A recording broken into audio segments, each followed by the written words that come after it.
A ação feita pelo Ministério Público e apresentada à Justiça sobre as horas extras irregulares da médica Nilza Franciscone continua em andamento.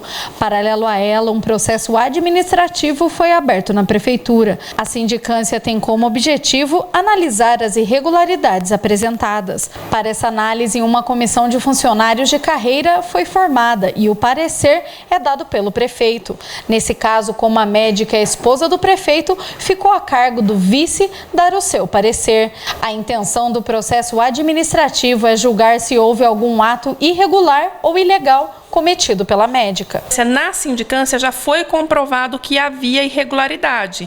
Se não tivesse comprovado ali na sindicância que teria irregularidade, não teria se aberto o processo administrativo.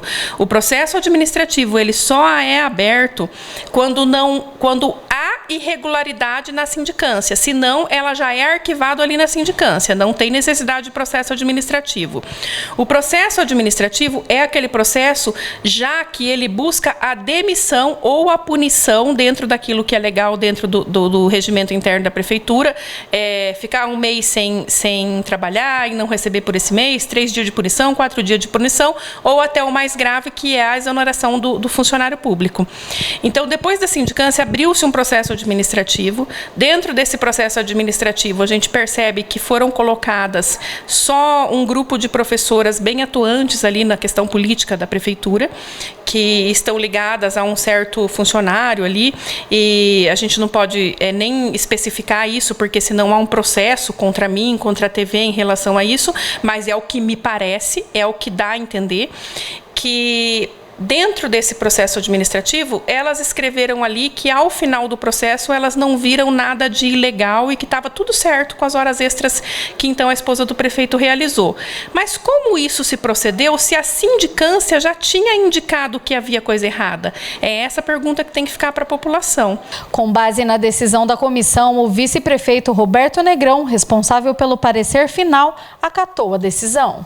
E o seu Roberto Negrão, então, ele arquivou definitiva mesmo sem que haja um julgamento na justiça em relação a esse processo. Para ela, o vice-prefeito poderia ter questionado a decisão diante dos dados apresentados, como, por exemplo, os depoimentos que comprovam que a médica não cumpria de forma correta o seu horário. Ele poderia ter mandado, já que a comissão disse que ela não fez nada de errado, então, olha, a comissão que assine. O meu parecer é esperar a decisão do Ministério Público ou da Justiça, ou então o meu despacho é de que houve ilegalidade, então se abra um novo processo administrativo. Ou mande esses documentos todos para a Câmara de Vereadores investigar. Né? A gente não precisa assinar aquilo que a gente não quer. Então, se ele assinou, é porque ele concordou com aquele documento. Na entrevista que o vice-prefeito Roberto Negrão concedeu à nossa equipe, ele afirma que qualquer pessoa poderia ter acesso ao processo administrativo da médica. Cristina foi até a prefeitura e fez um pedido do documento, mas foi negado. Ela conta que só teve acesso por meio do Diário Oficial. E o procurador da prefeitura, o Oswaldo, respondeu que ele não tinha entendido e que eu não ia ter acesso ao processo administrativo da doutora, o que vai contra a legislação. Cristina, para esclarecer então, já que foi negado pela prefeitura, de que forma você teve acesso a toda essa documentação? É um funcionário da prefeitura, o qual eu não vou identificar, mas como é documento público, ele poderia me entregar. Ele teve acesso à data da publicação no Diário Oficial, tirou cópia desse Diário Oficial e me mandou lá a data. Falou, olha, Cristina, olha lá nesse dia que vai estar publicado e aqui está a cópia do pedido que você está pedindo. É um documento público, não há problema em um funcionário olhar no Diário Oficial e me informar o dia que isso foi publicado.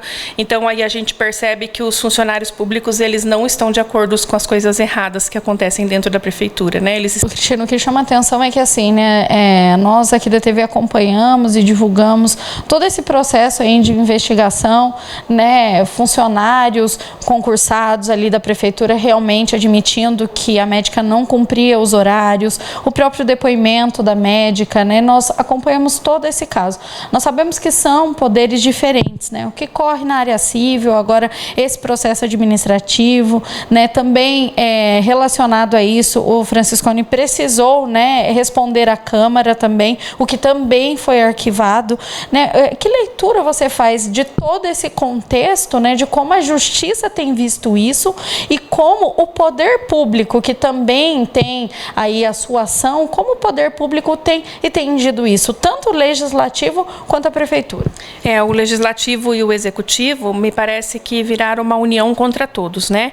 Então, eles se uniram contra os atos ilegais que foram cometidos por alguns agentes políticos, mas parece que estão todos ali amarrados uns aos outros, e um defende o outro a ferro e fogo. Então, mesmo se ele cometeu algum ato ilegal, alguma coisa errada, um vai defender o outro, independente de qualquer coisa. Eu acho que é aquilo que a palavra diz, né? Eu não posso acusar outras pessoas de fazerem parte da organização criminosa a qual o Gepátria acusa os 19 agentes que fazem parte da Operação Patrocínio, mas fora a Operação Patrocínio, existe todo um grupo de pessoas em volta dessas pessoas que as protegem de qualquer ação que a população, ou que a polícia, ou que o Ministério Público, ou que a Justiça tente fazer contra eles. Uma das justificativas que a gente vê, tanto na questão da Câmara, quanto do Executivo, quanto o próprio parecer aí do vice-prefeito Roberto Negrão, é que tudo está em processo na Justiça e que eles têm medo de fazer alguma decisão ou emitir alguma decisão que vai influenciar aí na vida da médica e depois a Justiça acabar por decidir a inocência dela. E como que fica a questão se a Justiça entender que realmente houve irregularidade, né, que ela recebeu por essas horas extras sem trabalhar? Pode ser aberto aí um novo processo administrativo, aí já com a justificativa de que a Justiça entendeu e deu um parecer sobre esse processo? Eu penso o seguinte, que a obrigação da Prefeitura, como ela é um poder separado do Judiciário e do Legislativo, a obrigação da Prefeitura é investigar e punir independente daquilo que o Judiciário vai entender. Se lá, ao final do processo, a Justiça entender que ela devolveu o dinheiro, tá bom, e que ela não precisa ser exonerada, porque já há esse pedido de devolução de dinheiro, os bens da doutora estão penhorados, então já há uma condição que especifica que houve algum tipo de ilegalidade ali. Então, daí a Justiça obriga a Prefeitura a retornar ela ao cargo, se for o caso de uma demissão. Mas que a punição, independente daquilo que a Justiça fala, ela tem que ser feita, porque senão os funcionários públicos, não estou dizendo que eles vão fazer, mas existem pessoas boas e existem pessoas ruins, vão entender que eles podem fazer qualquer coisa, porque nunca vai haver uma punição independente daquilo que a pessoa faça dentro da Prefeitura.